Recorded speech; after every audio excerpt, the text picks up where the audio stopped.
Hi everyone. So আজিৰ ভিডিঅ'টো হৈছে নিউমেৰলজিৰ ওপৰত যেহেতু মই কনসালটেশন লৈ থাকো সো বিভিন্ন কোৱেৰিজ আহে যে নিউমেৰলজি কেনেকৈ আমাৰ লাইফত ইম্পেক্ট পেলায় ডেট অফ বাৰ্থে কেনেকৈ আমাৰ লাইফটো ডিসাইড কৰে বা তেনেকুৱা ধৰণৰ বিভিন্ন কোৱেশ্চনছ থাকে সো মই ভাবিছো যে আজি মই এটা ভিডিঅ'ৰ জৰিয়তে এইখিনি বস্তু ক্লিয়াৰ কৰোঁ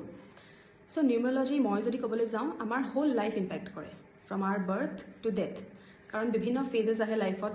ডিফাৰেণ্ট ইভেণ্টছ হয় সো এই সমূহত আমাৰ ডেট অফ বাৰ্থটো খুবেই সিগনিফিকেণ্ট কাৰণ আমাৰ ডেটটো আমি যিটো তাৰিখত জন্ম লওঁ সেই বস্তুটো আমি কেতিয়াও চেঞ্জ কৰিব নোৱাৰোঁ গতিকে ভাল ডেট পোৱাটো এটা আমাৰ ভাগ্যৰ কথা সো ভাল ডেট এটা ডিসাইড কৰি পেলাই জন্ম লোৱাটো খুব ইম্পৰ্টেণ্ট হয় সেইকাৰণে আজিকালি হয়তো আপোনালোকে দেখিছে বিভিন্ন পেৰেণ্টছে ভাল নিউমেৰলজিষ্টৰ ওচৰত গৈ মেলি এটা ডেট চোৱাই মেলিহে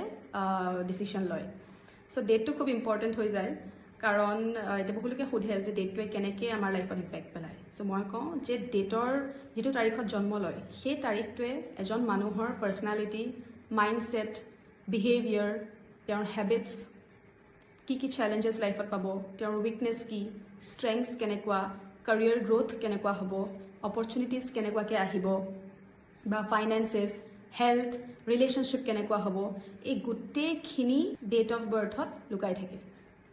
সো কিমান বেছি ইম্পৰ্টেণ্ট হয় এটা ডেট এজন মানুহৰ কাৰণে আৰু ডেট অফ বাৰ্থ যদি আপোনালোকৰ কিবা কাৰণত খুব এটা ভাল ডেটত জন্ম লৈছে তাৰ লগতে ডেষ্টিনিৰ লগত কম্পেটিবিলিটি থকাটো খুব ইম্পৰ্টেণ্ট হয় এটা কিবা কাৰণত আপোনাৰ মূলাংকটো যদি এটা ভাল ডেট হৈছে বাট ভাগ্যাংটো মূলাংকৰ লগত কমপ্লিটলি এণ্টি হৈ গৈছে অপজিট এনিমি বহি আছে তো তেনে ক্ষেত্ৰতো চেলেঞ্জেছ আকৌ বহুত বেছি বাঢ়ি যায় আৰু যদি কিবা কাৰণত এটা ডেটত এটা বাচ্চা জন্ম হৈ গৈছে সেই বস্তুটোতো আৰু চেঞ্জ কৰিব নোৱাৰি সেই ডেট অফ বাৰ্থ আৰু লাইফ ইভেণ্টছৰ মাজত আমাৰ নামটোৱে এটা ব্ৰিজ হিচাপে কাম কৰে সো নামটো ভাল হোৱাটো খুবেই important after date of birth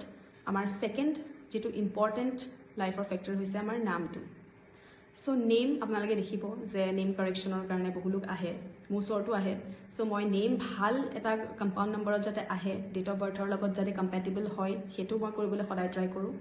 আৰু নেম চোৱাৰো আমাৰ অলমষ্ট 16 to 17টা পেৰামিটাৰ থাকে তো সেইখিনি পেৰামিটাৰ পাৰ কৰিহে আপোনালোকে এটা ভাল টোটেল কম্পাউণ্ড নম্বৰ পাব সো সেই নম্বৰটো যদি কিবা কাৰণত মিলি গৈছে ডেট অফ বাৰ্থৰ লগত ফ্ৰেণ্ডলি হৈ গৈছে ডেট মিনছ সেইটো এটা খুব ভাল নাম হয় আৰু সেই নামটোৱে আপোনাক ছাপোৰ্ট কৰিব আপুনি যি দিশতে যায় কেৰিয়াৰ মানি বা ৰিলেশ্যনশ্বিপত যদি প্ৰব্লেম হৈ আছে সেই ক্ষেত্ৰতো হেল্প কৰিব আপোনাৰ হেল্থত যদি এনি টাইম বেমাৰ হৈ থাকে সেই ক্ষেত্ৰতো নামে ইম্পেক্ট পেলাব পাৰে সো নাম আৰু ডেট অফ বাৰ্থ আমাৰ লাইফত আটাইতকৈ ইম্পৰ্টেণ্ট আৰু নামটো আমি বিভিন্ন টাইমত কাৰেকশ্যন কৰাব পাৰোঁ চেঞ্জ কৰাব পাৰোঁ কিন্তু তথাপিও জন্মৰ সময়তে যদি ভাল নাম এটা পোৱা যায় সেইটো বেছি ভাল কথা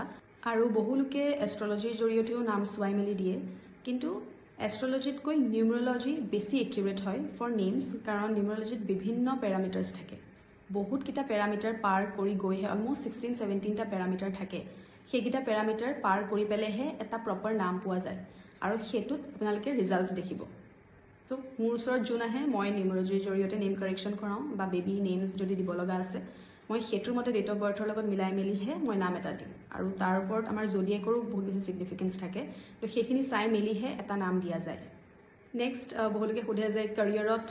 গ্ৰোথ নাই বা অপৰচুনিটিজ নাহে প্ৰপাৰ জব পোৱা নাই বা ছেটিছফাইড নহয় সো মেক্সিমাম মানুহ দেখা যায় যে ৰং প্ৰফেশ্যনত আছে সো তেওঁলোকৰ গ্ৰোথ নাই বা ৰং প্ৰফেশ্যনৰ দিশে তেওঁলোকে ট্ৰাই কৰি আছে সো সেইটোত ডেফিনেটলি তেওঁলোকৰ গ্ৰোথ কোনো কাৰণতে নাহে সো সেই বস্তুখিনি চাৰ্ট চোৱাই মেলি ল'ব লাগে ক'ত আছে চাৰ্ট এনালাইজ কৰিহে গম পোৱা যায় যে কোনটো ফিল্ডত তেখেতৰ ছাকচেছ আছে সো যিমান মানুহ মোৰ ওচৰত আহে তেওঁলোকে হয়তো ৰং প্ৰফেশ্যনত আছে সেইকাৰণে ভাল চেলাৰী পায়ো দে আৰ নট ছেটিছফাইড আৰু নহ'লে তেওঁলোকে ৰং প্ৰফেশ্যনৰ কাৰণে ট্ৰাই কৰি আছে সো সেইটো কাৰণে ছাকচেছ ৰেটটো কম নেক্সট আহিব মেৰেজৰ ক্ষেত্ৰত কিদৰে ইম্পেক্ট পেলায় সো ৰিলেশ্যনশ্বিপৰ ক্ষেত্ৰতো সাংঘাতিক ধৰণৰ ইম্পেক্ট কাৰণ যিজন ব্যক্তিৰ লগত আপোনালোকে লাইফ টাইম স্পেণ্ড কৰিম বুলি ভাবিছে সেই ব্যক্তিগৰাকীৰ লগত আপোনাৰ কম্পেটিবিলিটি থকাটো অত্যন্ত জৰুৰী ডেট অফ বাৰ্থৰ লগত কম্পেটিবিলিটি থাকিবই লাগিব আৰু নামৰ জৰিয়তে বহুতখিনি আহে বাৰু কিন্তু বিশেষকৈ ডেট অফ বাৰ্থটো খুব ইম্পৰ্টেণ্ট হয় সো সেয়া কম্পেটিবিলিটি চাৰ্টৰ জৰিয়তে মই চাওঁ আৰু সেইখিনি মেটচ মেকিং বুলি কয় দুইগৰাকীৰে ডেট অফ বাৰ্থৰ মতে মই চাৰ্ট বনাওঁ চাৰ্ট চাই মেলি মই কওঁ যে য়েছ এইটো ছাকচেছ হ'ব এইটো মেৰেজ ছাকচেছফুল হ'ব আদাৰৱাইজ যদি কিবা কাৰণত কম্পেটিবিলিটি নাথাকে তেতিয়াহ'লে তাত চেলেঞ্জেছ প্ৰব্লেমছ দেখা দিবই সো সেইটোৰ কাৰণে মই এইটোৱে ক'ম যে নিউমৰলজিৰ জৰিয়তে আমাৰ এণ্টায়াৰ লাইফ আমি ডিচাইড কৰিব পাৰোঁ কি কেৰিয়াৰ হ'ব, কেনেকুৱা ৰিলেশ্যনশ্বিপছ হ'ব বা কি কৰাটো ভাল। ৰেমেডিজো থাকে বাৰু, মই ৰেমেডিজো দিওঁ। চ' বিভিন্ন ধৰণৰ প্ৰেডিকশ্যনছ হৈ যায় থ্ৰু নিউমৰলজি। আমাৰ এণ্টায়াৰ লাইফত ইম্পেক্ট পেলায়, যিটো ডেটৰ পৰা আমি জন্ম হওঁ। বিভিন্ন কেৰিয়াৰ ফেজ, ফাইনেন্সিয়েল ফেজ বা ৰিলেশ্যনশ্বিপত কেনেকুৱা কি ঘটি আছে, কি হৈ আছে, কিয় প্ৰব্লেমছ পাই আছোঁ। চ' এইখিনি বস্তু নিউমৰলজিৰ জৰিয়তে আপোনালোকে গম পাব। আৰু মই কনচালটেশ্যন লৈ থাকোঁ, এপইণ্টমেণ্টছ মই বৰ্তমান লৈ আছোঁ। যদি আপোনালোকৰ নিউমৰলজি দেখাব লগা আছে, চাৰ্ট দেখাব লগা আছে বা কিবা কিবি যদি প্ৰব্লেম আছে, তেতিয়াহ'লে মোক কনচাল্ট কৰিব পাৰে। আৰু নিউমৰলজিৰ লগতে মই বেলেগো মডেলিটি কৰোঁ, টেৰো কাৰ্ড কৰোঁ, এষ্ট্ৰলজি কৰোঁ, ক্ৰিষ্টেলছ মই দিওঁ এজ এ ৰেমেডি। চ' আপোনালোকৰ যদি প্ৰয়োজন হয়, আপোনালোকে মোৰ ইয়াতে স্ক্ৰীণত কণ্টেক্ট নম্বৰ দিয়া আছে, কণ্টেক্ট কৰিব পাৰিব। Thank U.